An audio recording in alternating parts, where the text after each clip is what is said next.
Assalamu alaikum everyone, this is Mera Zafar. I welcome you all to my channel. I will be uploading videos regarding A-levels biology and A-levels chemistry topics. You are supposed to subscribe my channel, and after watching my videos please like my videos as well, and this will help you to get notified whenever I'll be uploading new videos. So today I'll be discussing a topic which is basically A-levels chemistry topics, and that is lattice energy. So we'll be starting with its definition firstly, then we'll be discussing this topic in detail. So lattice energy,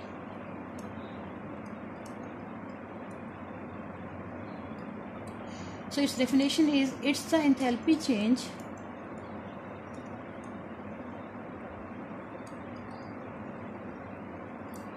when 1 mole of ionic compound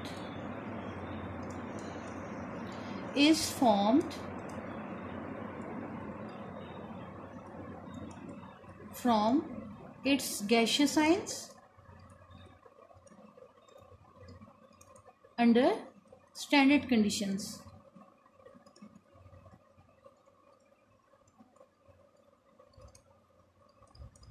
We can show this with the help of an equation that is as follow.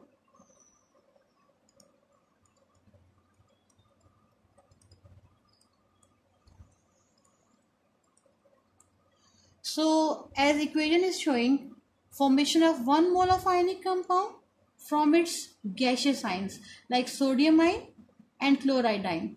So when these two ions will be reacting together to form 1 mole of an ionic compound, it means attractions are being built between these two types of ions which are basically oppositely charged. So due to the building of attractions, you will be saying energy is released and the value of delta H lattice is negative, that is exothermic. So I can write delta H standard lattice value is exothermic.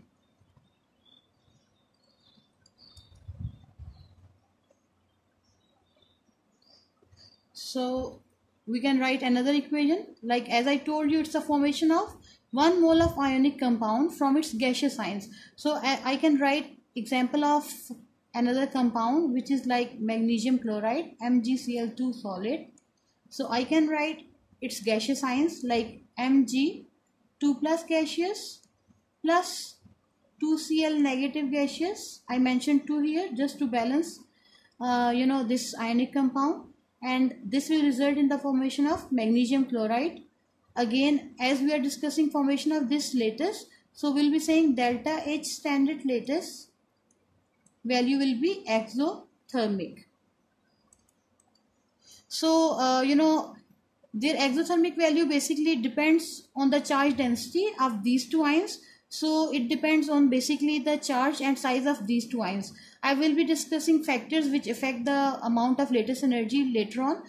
In this video, I'll be discussing lattice energy and how you'll be able to write equations which show formation of a lattice, and we'll be discussing why the value of lattice energy is exothermic. So you discuss the value of lattice energy is exothermic. Why? Because in these two types of ions which are oppositely charged, basically they will react together to form 1 mole of an ionic compound, and due to which you will be saying attractions are built, and in doing so basically energy will be released, and that energy which is released, it is basically shown as exothermic value, right? So delta H standard lattice value is exothermic. This sign which I have shown over here, that shows standard. As you can see in definition, I had mentioned that it's the formation of 1 mole of ionic compound from its gaseous ions under standard conditions. So how can you show standard conditions sign over there? This is basically shown over here. So this sign shows like this lattice formation is carried out under standard conditions, right?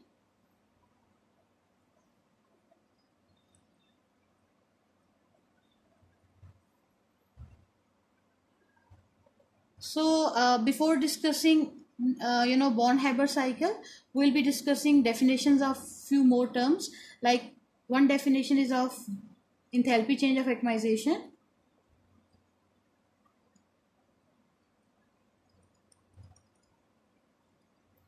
So again, firstly you'll be defining enthalpy change of atomization, and then you'll be getting a deep idea about its definition, and then you'll be attempting question which will be involving enthalpy change of atomization and lattice enthalpy and electron affinity. After discussing enthalpy change of atomization, we'll be discussing electron affinity as well, so that you'll be able to discuss Born-Haber cycle, in which you will be using all of these terms like enthalpy change of atomization, ionization energy, electron affinity, enthalpy change of formation, lattice energy. And why is this so? Like, I'll be discussing only these three terms like enthalpy change of atomization, lattice energy, and electron affinity, because these three terms are new to AS students. When they pass AS exam, then in A2 they are supposed to learn these terms as well. So I'll be discussing enthalpy change of atomization. So what's the definition? It's like, it's an enthalpy change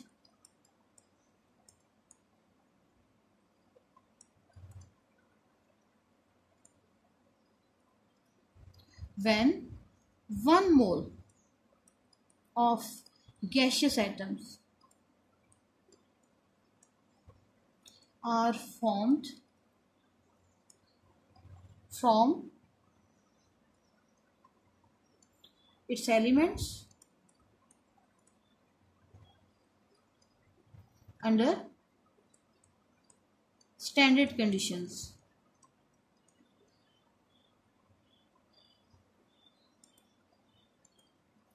Alright, so how do you define enthalpy change of atomization? It's the enthalpy change when 1 mole of gaseous atoms are formed from its elements under standard conditions. So again, we can show this with the help of an equation. That is like when 1 mole of gaseous atoms are formed. So I can write sodium gaseous, or what we have discussed next in the definition, that is from its elements, and those elements should be in their standard state, and this enthalpy change, basically it will be carried out under standard conditions. So sodium in its standard state, it is solid, so you are supposed to look for 1 mole, and what else is mentioned in the definition, that is gaseous atom. So the product should be 1 mole and it should be gaseous. So you are supposed to write product firstly, that will help you to balance reactant, which you will be writing on the left hand side. So in this case I will be writing 1 mole of sodium gaseous, and that is formed from 1 mole of basically sodium solid, and in this conversion you can see solid is converted into gaseous state. So enthalpy change of atomization value is basically endothermic. Why is this so that this enthalpy change is endothermic?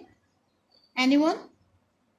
Okay, so you can I can assume that you people are answering that it is endothermic because you are basically converting solid into gaseous state. So whenever you are supposed to convert solid into gaseous state, you are supposed to break attractions. So if you are breaking attractions, it means you are utilizing energy. So that's why you are saying this enthalpy change is endothermic. So we can look another example, that is like we want to produce basically 1 mole of chlorine gaseous. So how can you balance? That is like Cl2 is standard, in standard state it exists in the form of a molecule, diatomic molecule, and it's like gaseous in nature. So how can you balance this equation? By putting half over here, and in this example you can see that you are producing basically 1 mole of chlorine gaseous, and they are being formed from basically chlorine, which exists in the form of diatomic molecule, and it's already gaseous in nature. So in this conversion you can clearly see molecule is converted into atomic form. So again attraction is being broken down, so that's why you'll be saying that delta H atomization is endothermic. Okay, so whenever you'll be defining delta H standard atomization, then you must consider that in this in this example which I have shown on the whiteboard, you can see clearly that I have shown 1 mole of production of 1 mole of gaseous atom. So you must keep in mind, you will be showing that enthalpy change of atomization involves production of 1 mole of gaseous atom from the elements which should be in their standard state. Like if they are in molecular form, you are supposed to write down their molecular form, and if they exist in solid state or liquid state or gaseous state, you will be writing that state on the left hand side. So this whole calculation and conversion will be carried out under standard conditions. So you'll be writing delta H standard atomization is equal to endothermic change. So third term which I will be discussing now, that is electron affinity.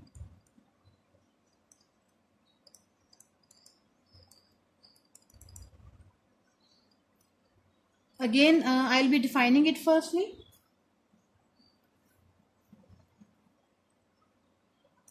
Like you have read about ionization energy, like first ionization energy and then successive ionization energy, and same is the case with electron affinity. You'll be discussing first electron affinity, second electron affinity, and so on, right? So I'll be starting with first electron affinity. It's defined like it's the enthalpy change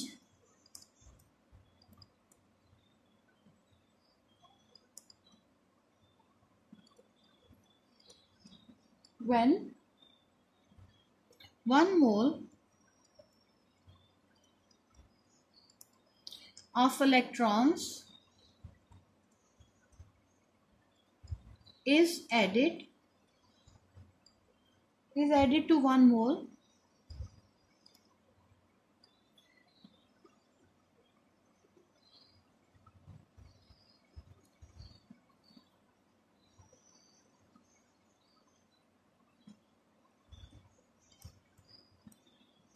of gaseous atoms to basically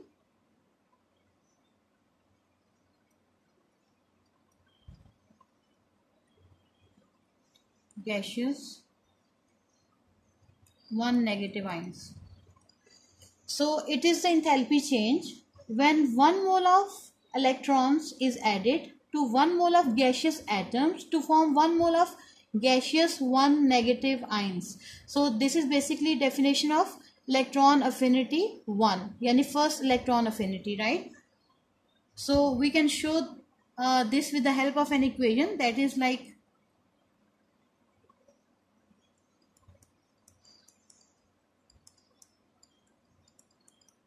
so you can clearly see that it's like showing the formation of 1 mole of negative 1 gaseous atom from 1 mole of gaseous atom which accepts 1 mole of electron, right? So what was the definition? It was basically that when 1 mole of gaseous atom will be accepting 1 mole of electron to form 1 mole of gaseous negative 1 ion, so that enthalpy change is basically called first electron affinity, right? So we can show this with the help of a symbol, that is delta standard EA1.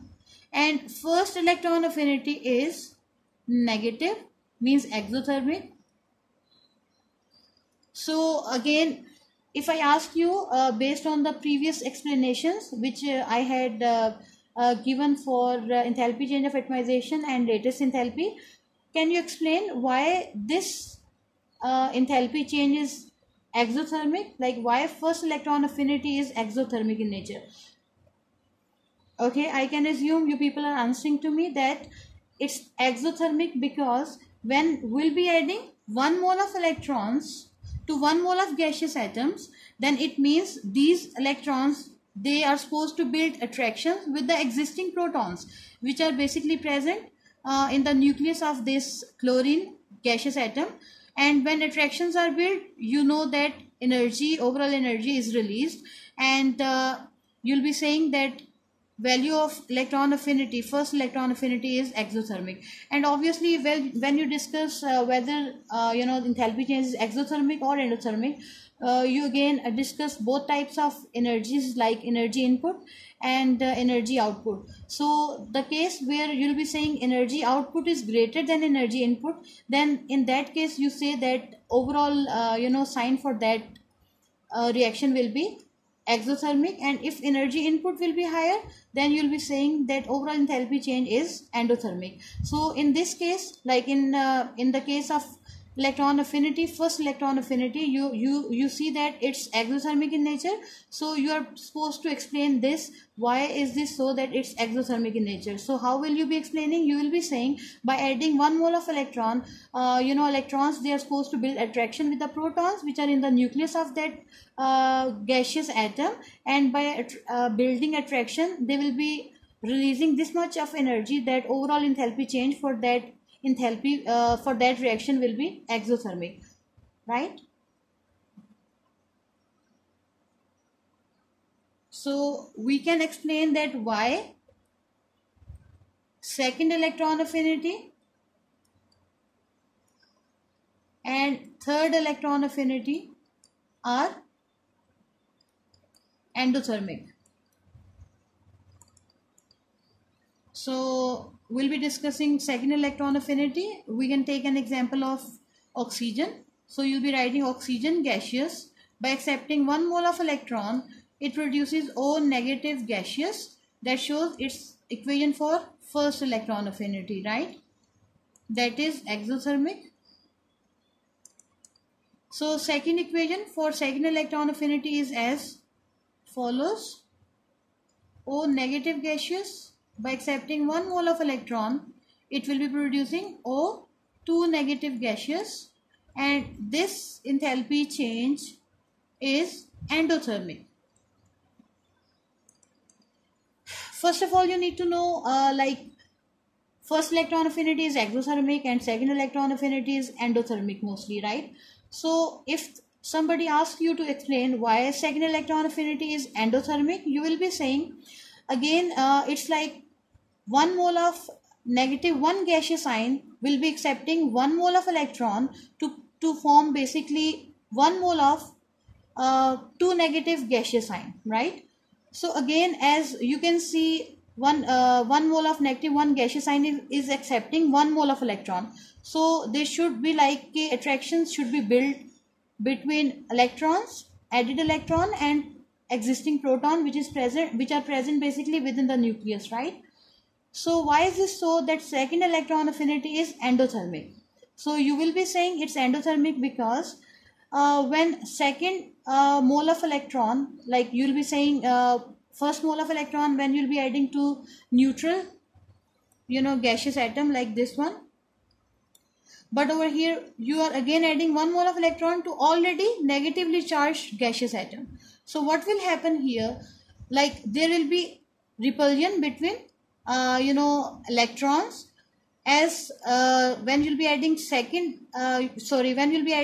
electron, it will be like there will be repulsion between electrons, so the energy will be utilized, or you'll be saying energy input will be higher in that case, and the attraction which will be built between added electron and existing protons, that will be releasing energy again in this case, but overall change will be endothermic. Why? Because the energy losses which occur due to electron repulsions, they will be greater, and energy released which will be like due to the attractions between added electron and existing protons, that will be low, right? Then when you will plus minus these two values like energy input and energy output, overall energy change will be endothermic. So what I told you that in second electron affinity, again you'll be adding 1 mole of electron, but in this case you'll be adding 1 mole of electron to already negatively charged gaseous ion. So what will happen in this case, electron repulsion between added electron and already existing electron will be greater, and the energy which will be released due to attractions between added electron and existing proton, that will be low. So overall energy utilized the value of energy which will be utilized, that will be greater, and the value of energy which will be released, that will be lower. So you will be saying overall enthalpy change of second electron affinity will be endothermic. So that was all about lattice energy and enthalpy change of atomization and electron affinity. I discussed first electron affinity and second electron affinity. So if I sum up this whole lesson, then it will be like, you will be saying enthalpy change of lattice energy is basically, it's when 1 mole of compound is formed from its gaseous ions under standard condition, and that value is always negative. And then you discuss enthalpy change of atomization, in which you discuss that it's basically the formation of 1 mole of gaseous atoms from its elements under standard conditions. And if you discuss first electron affinity, then it is the enthalpy change when 1 mole of electron is added to 1 mole of gaseous atoms to form 1 mole of -1 gaseous ions. And it's in the same way you can define second electron affinity, that is when 1 mole of electron is added to 1 mole of negatively charged gaseous atom to form 1 mole of 2 negative gaseous ion, right?